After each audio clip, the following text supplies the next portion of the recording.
वे हम दोनों भाई भाई एको जननी जाया। महाराज जी, प्रभु संत वाणी जी में कह रहे हैं कि देहधारी जो अवतार आदि सभी को और हम सभी को एक एक कहा गया है।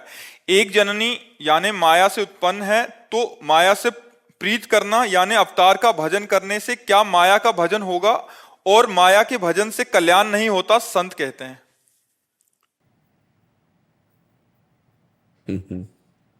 महापुरुषों की वाणी का रहस्य समझना शब्दों से नहीं होता। एक होता है शब्दार्थ, एक होता है वाच्यार्थ, एक होता है रहस्यार्थ। क्या भगवान का शरीर पांच भौतिक है? गोस्वामी तुलसीदास जी कहते हैं, चिदानंदमय देह तुम्हारी और विगत विकार जान अधिकारी। चिदानंदमय देह भगवान की होती है। भगवान का शरीर पांच भौतिक थोड़ी होता है। भगवान के शरीर में रक्त मांस हड्डी त्वचा ये थोड़ी होती है। भगवान अपने नाखून से सुन सकते हैं, भगवान अपने चरण से देख सकते हैं। जो सर्वांग सर्व रूपों में वही सच्चिदानंद वपु धारण करके प्रकट हुए भगवान, जो स्वयं अपनी माया को अधीन करके अवतार लेते हैं। और हम सबका जन्म प्रकृति के अधीन होकर हुआ है, और भगवान माया को अधीन करके प्रकट होते हैं। और सच्चिदानंद रूपाय विश्वोत्पत्त्यादि हेतवे तापत्रय विनाशाय श्री कृष्णाय वयम नमः। हम लोग रूपासक्त हैं। श्री वृंदावन बिहारिणी और बिहारी जी के रूपासक्त हैं, उनके चरण आसक्त हैं, उनके उपासक हैं। अगर हम माया की उपासना करते हैं तो फिर जगत का मंगल क्यों हो रहा है? विचार करो आप। भगवान कहते हैं, दैवी हेषा गुणमयी मम माया दुरत्या मामेवे प्रपद्यन्ते माया में ताम तरंते। ये सब भगवान के ही अवतार हैं समझो, पर ये मायाकृत है। इनसे प्रेम नहीं करना, इनसे प्रेम नहीं करना। जो मायातीत है, जो गुणातीत है, जो कालातीत है, उससे प्रेम करना है। भगवान कालातीत है, भगवान गुणातीत है, भगवान मायातीत है। भगवान अपनी प्रकृति को अधिष्ठित, प्रकृति को अधीन करके अपनी योग माया से प्रकट होते हैं। योग माया मतलब सच्चिदानंदमयी, प्रकृति माया त्रिगुणमयी, सतोगुण रजोगुण तमोगुण। तो जो सतोगुण रजोगुण तमोगुण से देह बने हुए हैं, इनसे ममता न करो। अगर भगवान से ममता हो गई तो सिद्धों का सिद्ध हो जाता है। वो तो जितने भी बड़े बड़े संत हुए, नरसिंह मेहता जी, मीरा जी, प्रहलाद जी, नारद जी, बड़े बड़े महापुरुष, देखो सनकादि भगवान के ब्रह्म स्वरूप में स्थित रहने वाले महापुरुष है।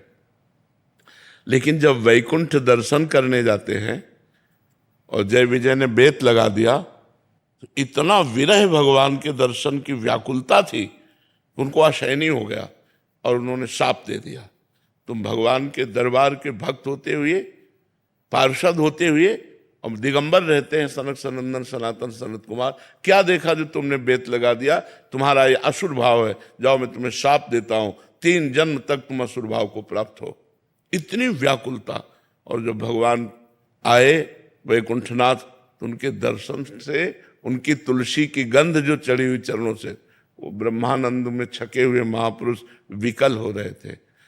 जनक जी परम ज्ञानी महापुरुष हैं। जब वो भगवान श्री राम के रूप को देखते हैं तो विश्वामित्र महामुनि ज्ञानी, विश्वामित्र जी महामुनि और परम ज्ञानी हैं, तो परम ज्ञानी जनक जी उनसे पूछते हैं, इन्हीं बिलोकत अति अनुरागा बरबस ब्रह्म सुखई मन त्यागा। क्या जनक जी जैसे ज्ञानी किसी देह पर आसक्त हो सकते हैं? लेकिन राम रूप को देखते हुए क्या बोले? इन्हीं बिलोकत अति अनुरागा बरबस ब्रह्म सुखई मन त्यागा।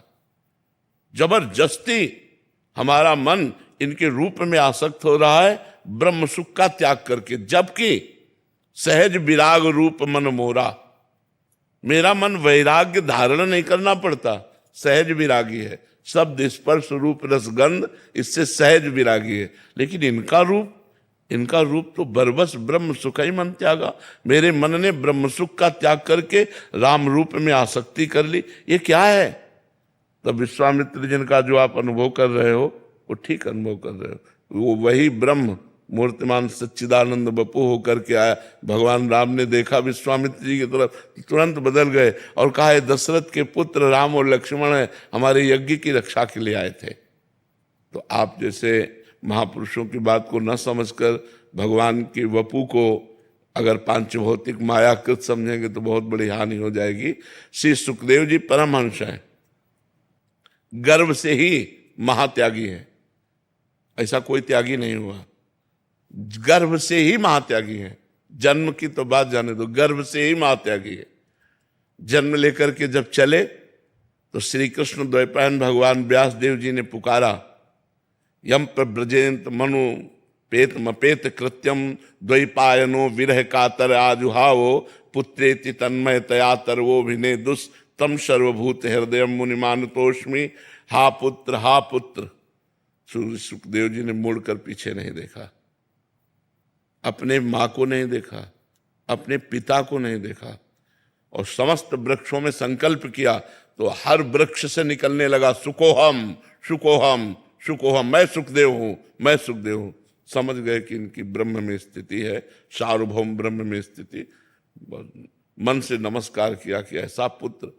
और वही सुखदेव जी, उन्हीं भगवान व्यास देव जी के शिष्य के द्वारा गाया हुआ एक श्लोक जब सुना, बर्हापीडम नटवर बपु कर्णयोः कर्णिकारम बिभ्रदवासः कनक कपिसम वैजयंतीं च मालाम रंध्रान वेणोरधर सुधया पूरयन गोप वृंदै वृंदारण्यम स्वपद रमणम प्राविशद गीत कीर्ति। कनेर के फूल लगाए हुए हैं, मोर पक्ष धारण किए हुए हैं, सुंदर चित्रकारी की गई धातुओं से, नवीन नवीन कोपल, जो वृक्षों के पत्ते नवीन पत्ते वो जगह जगह लगाए गए हैं। नटवर वेश वपु धारण किए, अधरों में बंसी विराजमान है, साथ में सखागण उनकी जय जयकार करते चल रहे।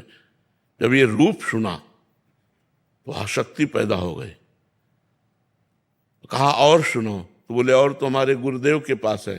तो 18,000 श्लोक कंठस्थ किए और मुख्य प्रवक्ता भागवत के, प्रथम प्रवक्ता भागवत के श्री सुखदेव जी महाराज हुए और श्री कृष्ण आसक्त हो गए।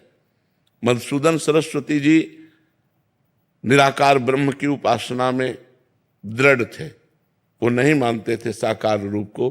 भक्तों ने भगवान से प्रार्थना की कि इतना बड़ा महापुरुष ऐसा बोलेगा तो भक्तों के हृदय में बड़ी चोट पहुंचेगी। तो देखा उनका दृश्य बदल गया, देखा यमुना का पावन तट, ललित त्रिभंगी मुरली धारण की हुई, बंसी बजाते हुए धीरे धीरे गज की चाल से चल रहे। भूल गए सब ब्रह्मानंद। बंसी विभूषित करा नवनीर दाभात पीतांबरा दरुण बिंब फलाधरोष्ठात पूर्णेन्दु सुंदर मुखादरविंद नेत्रात कृष्णात् परम किमपि तत्व महम न जाने। कृष्ण से भी कोई परम तत्व है ऐसा मैंने, भूल गए ब्रह्मानंद। बड़े बड़े ब्रह्मानंदों के ब्रह्मानंदी का ज्ञान भुलवा करके और अपने में आसक्त कर दे, वो रूप है। क्या वो रूप पांचभौतिक हो सकता है? जिन महर्षियों ने, जिन ब्रह्म ऋषियों ने, जिन भक्तों ने सब रूप रस का त्याग करके संसार के शब्द स्पर्श रूप रस गंध का त्याग कर दिया, वो श्री कृष्ण रूप में अनुरागे, वो राम रूप में अनुरागे, तो क्या ये पांचभौतिक स्वरूप है? ये चिदानंदमय स्वरूप है, सच्चिदानंद रूप है। ये बात समझना होगा। तो ये जगत क्या है? ये भगवान का मायाकृत रूप है। इन देहों में आसक्ति नहीं करना, लेकिन भगवान में परमाशक्ति करना है। अब यही तुम्हें और बता दें बिल्कुल सरल भाषा में। गुरु का शरीर मायाकृत है, मानते हो? गुरु पांच भौतिक शरीर धारण किए हुए मायाकृत है, लेकिन संसार की आसक्ति शरीरों की त्याग कर गुरु के शरीर में आसक्त कर ले, गुरु में आसक्त हो जाए, और जो गुरु में आसक्त हो गया वो परब्रह्म में प्रतिष्ठित हो जाएगा। तो विचार करो, जब पांच भौतिक देहधारी गुरु में आसक्ति कर लेने पर वो ब्रह्म में स्थित हो जाता है। गुरु आसक्त चित्त ही महान पुरुष हुए हैं। जितने हुए हैं महान पुरुष वो सब गुरु आसक्त चित्त हुए हैं। कोई भी महापुरुष हो उनको देखो अपने गुरु में कितने आसक्त है। ऐसे आसक्त महापुरुष जो समस्त देहों का राग त्याग दिए, अगर देहासक्ति ना करते, गुरु से प्यार ना करते मां की तरह, तो वो स्थिति प्राप्त ना होती। तो गुरु तो पांच भौतिक देहधारी होता है और भगवान तो चिदानंद में देह वाले होते हैं। अब विचार करो, पांच भौतिक देह में ये अग्नि तत्व तो इसमें मिला हुआ है। अगर मुंह में कोयला रख दिया जाए तो जल जाएगा ना।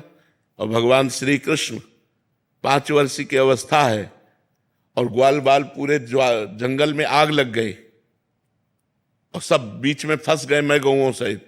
कहा कन्हैया हम सब मर जाएंगे, इतनी ये जो जंगल की आग है ये हमें सब भस्म कर देगी।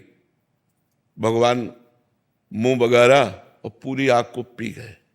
दूसरी बार मुंजा टबी में आग लगी, सबसे आंख बंद कर लो और सबको भांडीरवट भेज दिया उनको उठाकर, और आप पूरी आग को पी गए। आप विचार करो, एक बूंद जहर काफी है कालिया का लोगों को मारने के लिए। पूरा जहर का दह है और उसमें काली नाग रहता था 101 फण वाला। भगवान कूद करके उस दह में और उसको मान मर्दन करके और आदेश किया रमणक द्वीप जाइए। और भगवान, अगर भगवान का पंच भौतिक देह होता वहीं भस्म हो जाता। सोचिए 7 वर्ष के गिरधारी हैं और 21 किलोमीटर के गिरिराज जी हैं। ऐसे 7 दिन 7 रात, क्या पांच भौतिक शरीर में ऐसी सामर्थ्य है? विचार करके देखिए। तो महापुरुषों के कथन को हमको समझना होगा। इन देहों से राग मिटाने के लिए कह रहे हैं, ना कि भगवान से।